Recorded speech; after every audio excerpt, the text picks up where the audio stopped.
Dr. Nelson. And Lucinda.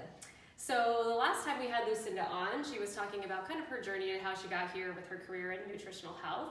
And she kind of teased us by giving us a few other things that possibly have been helped by her eating well. So do you want to talk about those? Yeah, one of the really big things I noticed is that I've been on thyroid medication for many years, and I've been on the same dose. I've been really stable, and I would try to come down on my dose because my labs actually showed that I had a little bit too high of a dose, but every time I tried to come down, I just didn't feel well. I would just crash. I mean, literally, like, when can I take a nap?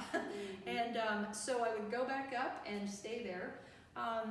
What happened when I gave up grains was in October of 2016, and I went for my regular physical in June of that year, and lo and behold, she said, your labs show that you're completely over-replaced, that you have way too much thyroid hormone, and the only thing that had changed, literally the only thing that had changed, was I had just eliminated all the grains from my diet. And so I was very hesitant because I knew what had happened when I tried to go down before, and I said, okay, we'll try this.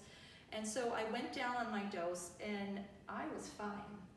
And so I went a whole nother year almost and had labs repeated again, and guess what? I was still over-replaced. Right. So my dose went down again. So I'm actually on half the dose that I was on for years and years and years, and feeling very well. And I'm on this half dose, and I still feel very well. So what is the mechanism? Why does that happen? When you remove grains out of your diet, how does that reduce your thyroid? My guess is it's probably reducing inflammation. Sure. Because a lot of people who have thyroid issues don't actually have a primary problem with their thyroid not functioning. It's a secondary problem that comes about because either they have autoimmune thyroid disease where their own body's attacking it, or there's some inflammatory process going on in the thyroid and it's just not working very well. And so when you can eliminate those things that are interfering with its good function, it functions better. Right.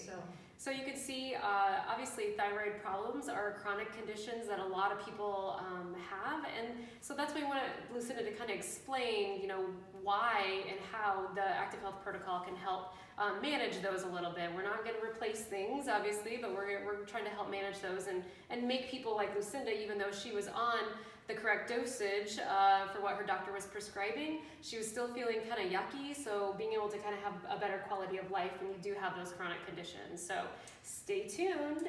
Well, I just want to say it also reduces the risk of too much thyroid hormone, because being on too much thyroid hormone can affect other parts of your health, like your bones. Sure. And so it really is sort of a long-term issue with getting my dose down lower than what I really, what I needed to be on. Right. So yeah. That's great. So yeah, I got some more, so All right. Stay tuned for another video and you'll get to hear another chapter. All right, sounds good.